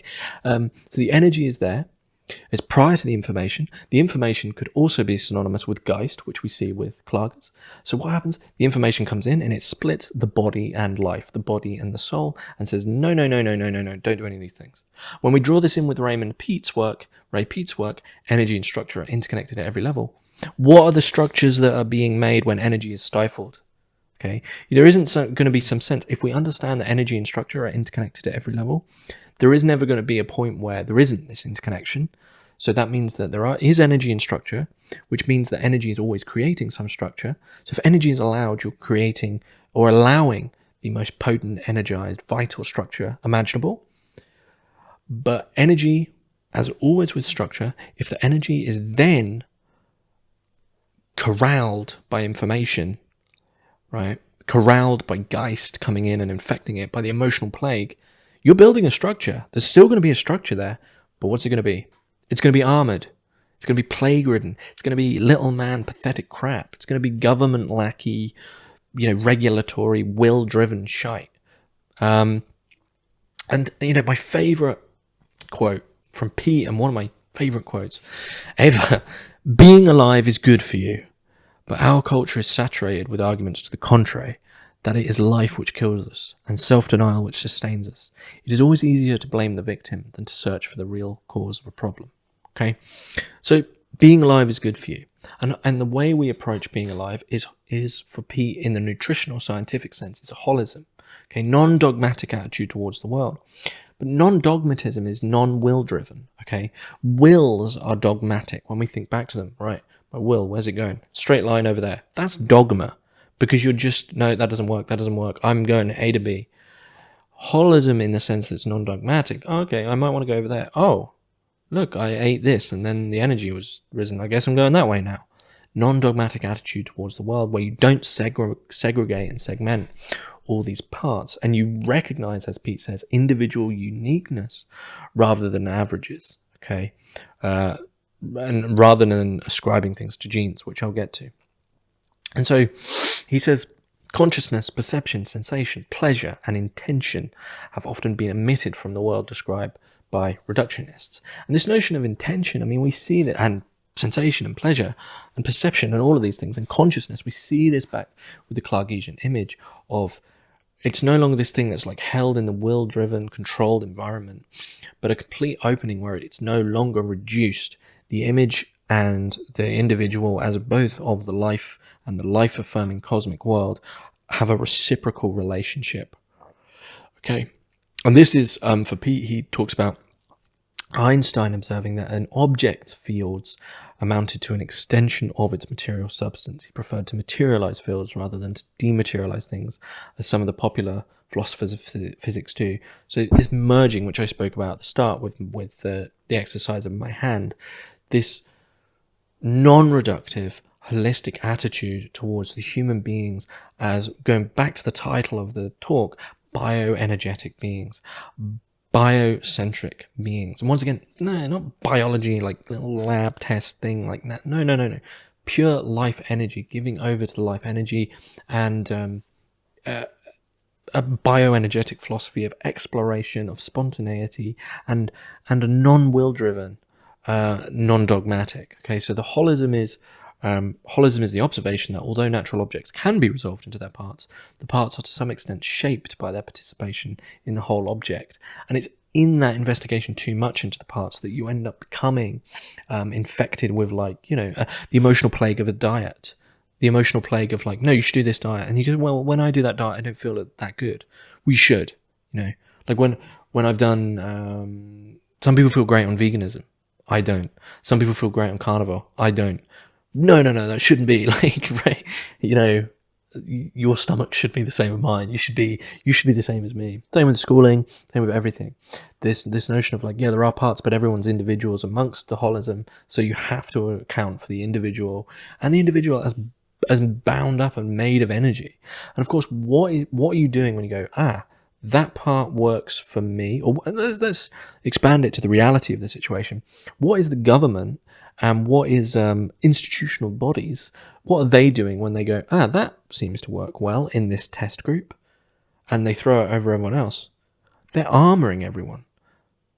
Well, it seemed to work well when we shove 30 children who are bundles of energy into a fluorescently lit room for 8 to 10 hours a day to listen to something they don't want to listen to.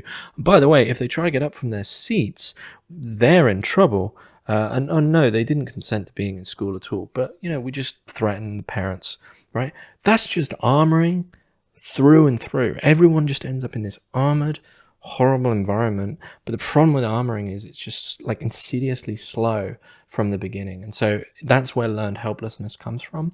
I would say armoring is, like, synonymous with a bodily learned helplessness. And it's learned helplessness eventually, I think, becomes almost a pathetic slave-like love of the rationalization and the reasonableness and the compromise of Geist. Well, no, we need to, absolutely just pathetic little man, last man crap. So, which brings me to learned helplessness, and I don't even know where I'll put my camera for this bit. So we're beginning with Descartes again here, where Peat says, some of these are from, these are from mind and matter and generative energy. Apologies for that. An old idea in our culture, which still inclines many people to a billiard ball conception, to mechanistic causality, is that matter must be ordered from outside. For Descartes, this involved a material world which lacks secondary qualities, i.e., every quality other than being present in space. The abstract world was supplemented by an utterly separate world of mind and spirit. Descartes' spirit has continued to live in many geneticists who see selection as an ordering principle imposed upon a stupid sort of material substance which can vary only randomly by chance. What's really, really interesting about that is you'll notice that most people, when they talk about Descartes, most translations would say mind and matter. But Peat He said mind and spirit. We go back to Klages. Geist. Geist is spirit. Mind and spirit. Okay, so what happens is matter becomes ordered, and this is exactly why Peat is in line with Klages for me, and of course Reich in the middle there, is that this billiard ball conception of mechanistic causality, which Peat says must be ordered from outside, supposedly, that is literally the definition of spirit, is that there is this far off land away from my body. Where's your diet? No, it's nothing to do with my body. It's out there. It's out there. I can't see it, can't find it, rationalize it. Spirit's coming in and splitting things, but it's over there somewhere.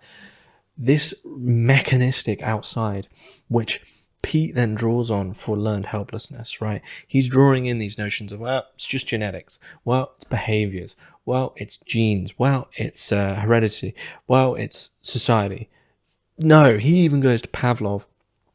And, right, Pavlov's dog with the shock collar of, like, basically this test of every time the dog does something, the shock collar goes off. And what happens is the dogs, I believe I've got this right, I may have got this wrong, it might have been rats, I can't remember exactly.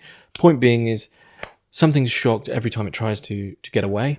And eventually what happens is literally learned helplessness. It learns, okay, when I try to get away, when I try to do something else, I get shocked, I get hurt. I mean, that's eventually how armoring develops, and Pavlov's dog is a sort of a techno appropriation with the dog collar of armoring. P, in his profound optimism, asks the question that all the pathetic modern scientists are too scared to ask is, were there any dogs who were still courageous to leave? And yes, there bloody well were. There was about 30% of the dogs in the thing that I'm trying to remember still ventured on and eventually did leave because they thought they still wanted to explore. They still wanted to reach their arm out, and they broke through that. And so what Peat says is, for Pavlov, the world's essential property is that it's full of potential. And then we will know more in the future than we do at the present. So those dogs kept going, no, we can still explore, we can still investigate. This centrality of time permeates the tradition of Pavlov. If time is real and the world is the source of knowledge, then science is seen as a basic life function, in which the brain is the organ for knowing the world and maintaining an equilibrium with it. The essential feature of the conditional reflex, as understood by Pavlov, was its temporariness. If it is a recognition of a temporary conjunction of events in the world, intelligence requires that it not persist longer than the condition in the environment does. So what these dogs kept doing, they were courageous. Keep getting zapped until the condition is temporary. Same logic really as the armoring. The temporary condition under which the armoring was needed is gone.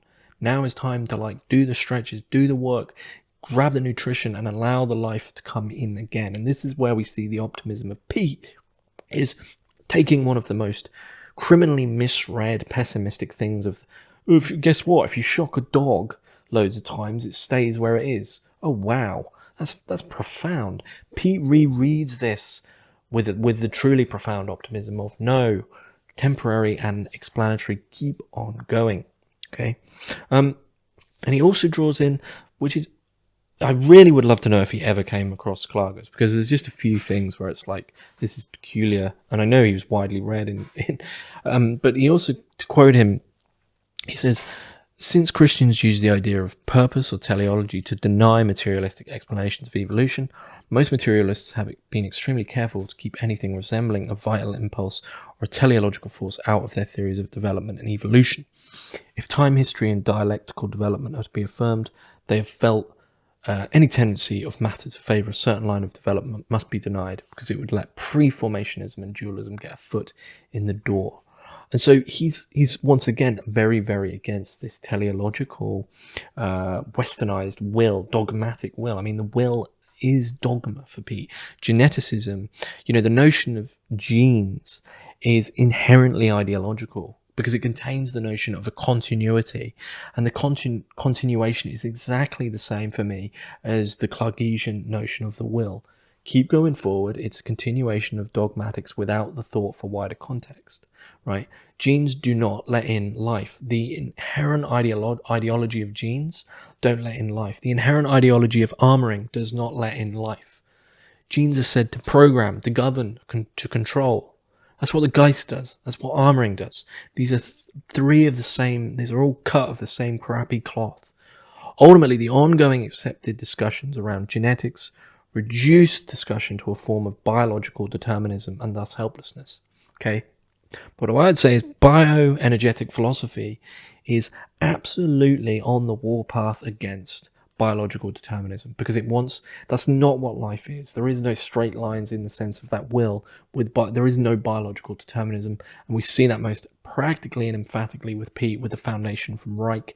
We can get rid of the armoring, but we know where it comes from more thoroughly with Klages.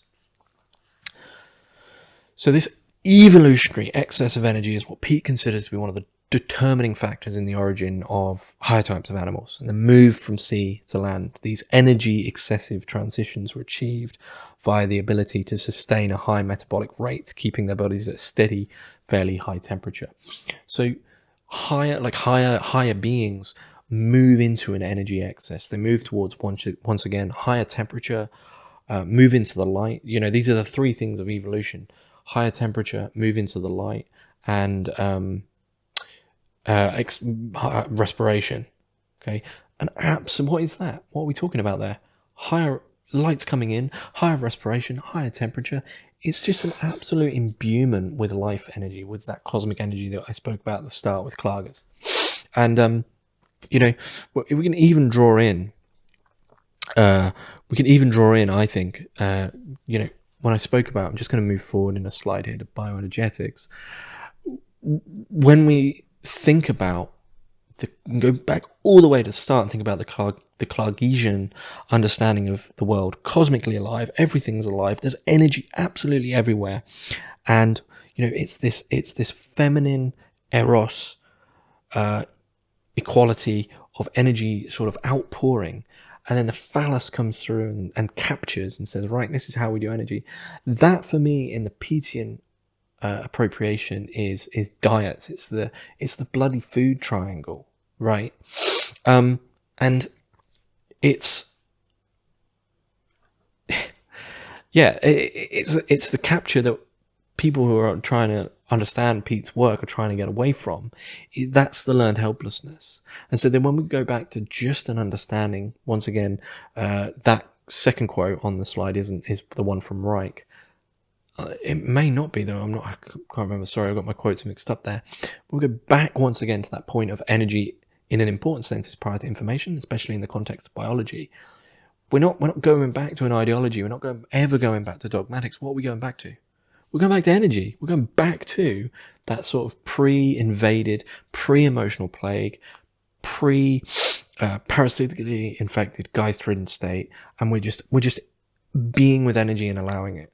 And what happens? You get these little government lackey little men come along and say no, and make all these little rules and hate pleasure, and they're armored to the gills, and they just hate life. They want to deny life, and it's just sickening. And there's nothing wrong with life. There's nothing wrong with having energy.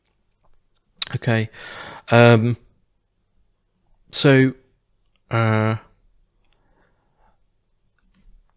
knowing takes energy, and our experience is influenced by our biological state. We can improve our developmental conditions socially and materially to bring our species up to a higher level of mental energy. And once again, because I love it so much, being alive is good for you. I mean, is there no more controversial statement than that in the modern world? That is the statement of Lieben's philosophy. Being alive is good for you. But our culture is saturated with arguments to the contrary, that it is life which kills us and self-denial which sustains us. It is always easier to blame the victim than to search for the real cause of a problem. What's the cause of the problem? Armoring, Geist, will-driven dogmatics, people literally walking around with knight's armor on, trying to control energy. Okay? So there is such a thing. This is the last slide because I wanted to draw Peat just into that broader approach to the world and broader approach to energy. And I spoke about energy with Klages, and the image being to do image build and then playing off the German bilden, to construct, which is related to fühlen, feeling. So it's something that's constructed. It's far more than just a visual image. And it's interesting that Peat, quoting the Soviet psychologist, dissident Soviet psychologist, says, since the image is taken to be real and is such an obvious part of our ordinary existence, for the Soviet brain researcher, the question is not whether images exist, but how they exist, what their relation is to sense, reflexes, learning, movement, and meaning. Okay? The organism then has a model or image of the space in which it will act, environment, of its body's relation to this space, and of its intended behavior or its goal. It is the intention, this intention image, which very clearly distinguishes the Soviet approach from the reflex theory in England and the US. So what he's talking about there is the intention, I think, is a giving over. Is apathic, is the image speaks to you, the energy, the life speaks to you. England and the US, armored to the gills, reflex. That's already that. You know, you're speaking through your armoring. You're speaking through Geist. So the intention, and that's Peat drawing a lot of his Marxist sympathies there, was clear away, exercise all of that, and then what's that reciprocal relationship we spoke about at the start with Klagesian life as a reciprocal relationship. And I love this one. American behaviorism is a fine ideology for a society that wants to combine authoritarian government with a system of specialized training for specialized jobs, because it claims that finely controlled behavior must be specialized and exists as a constraint on behavior. Behavior, genetics, reflex, you know, that notion of like, it's always going to be this way, that learned helplessness. In the body, that's armor. In the metaphysics, so to speak, or in the philosophy, that's Geist for me. And these three are the same cloth. And what we move from is Klages saying, no, we can never get rid of Geist, it's here to stay, we can't go back to how we used to live, to Reich saying, look, there's the body, there's this armoring, there's these repressions, we can do quite a lot to get rid of them, but we might not be able to get rid of it all. And then we go through to Peat, who's like, no, we really can do a lot with this learned helplessness, and it's his optimism which is key in this movement of a bioenergetic philosophy.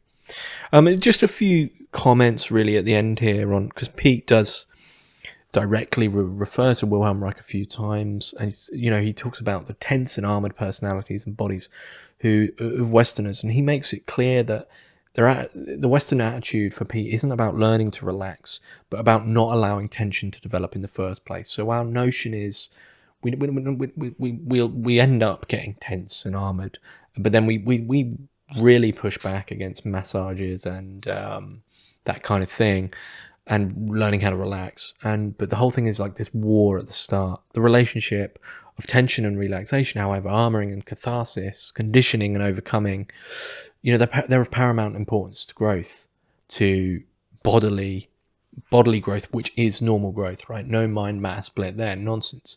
But the Western mindset of competition isn't about understanding tensions, because it emphasizes dominating them, destroying them instead of releasing, right?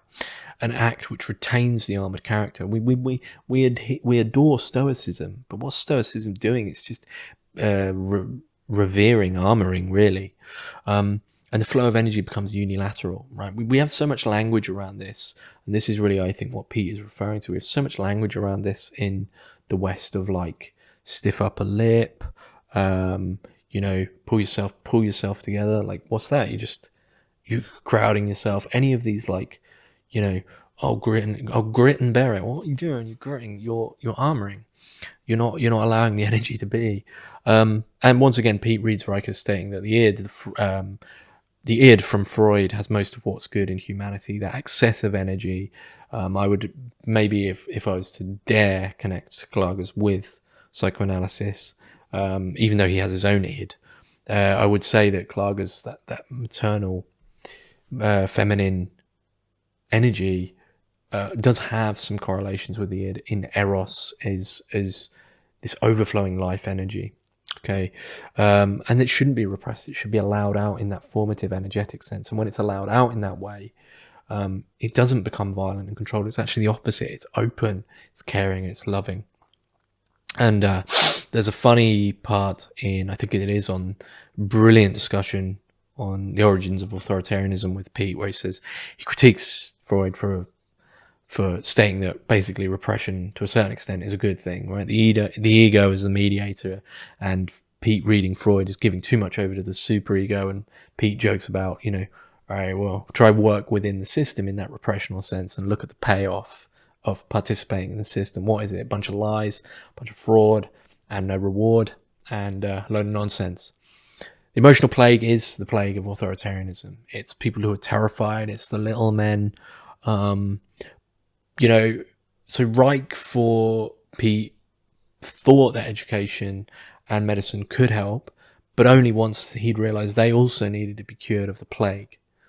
And he says, I think Reich was essentially right, but I think it's really more than an emotional plague. I think it's something like a historical, intellectual, and epistemological plague built into the world we believe, the way we believe knowledge works. That's Geist. That's the infection.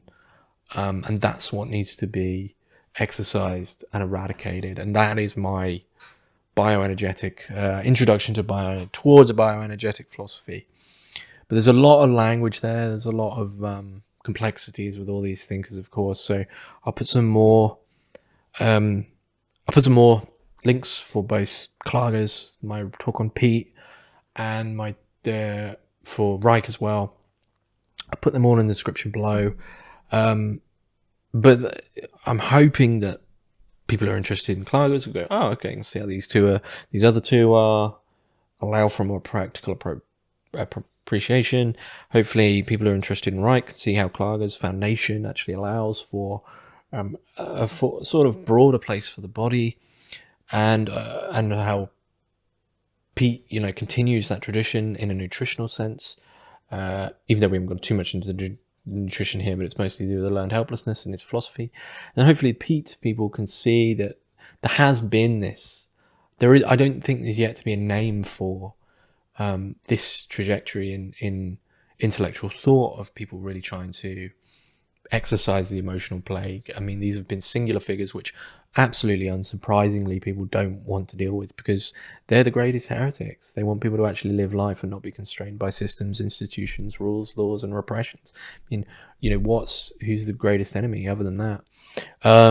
But hopefully, you'll see something there that really broadens things, and hopefully this has been inspiring in some way, and it's been super, super fun. I mean, I just adore all three of these thinkers. I really do.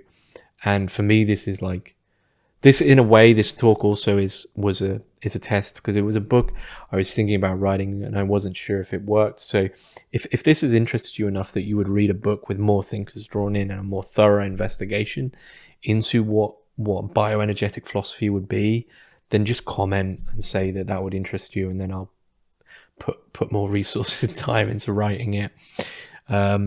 But yeah, I mean, I just adore these three thinkers, and I adore them really because it's important to me that people have just those moments of feeling what it is to have life energy again after the absolute dead, grey quagmire of Western existence.